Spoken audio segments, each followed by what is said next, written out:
Nag-grate ako ng garlic mga ateng at ng lemon zest. At nag-squeeze ako nitong lemon juice. Ipat-dry lang natin itong salmon at make sure lang na nakaliskisan natin yan.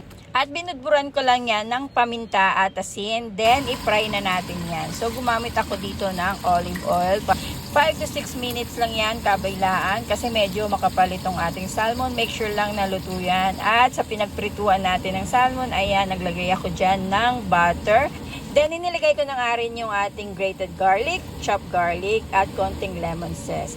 Alu-aluin lang yan hanggang sa maluto ang garlic, maging golden brown. Then, ibabalik na natin dyan yung ating salmon. Isunod ko na inilagay dyan yung ating lemon juice at alu-aluin mo lang yan. Hindi na ako nalagay ng asin dyan dahil ang ating ginamit na butter ay salted na. So ayan mga ating, ready to serve na ang ating lemon butter garlic salmon. Thanks for watching guys.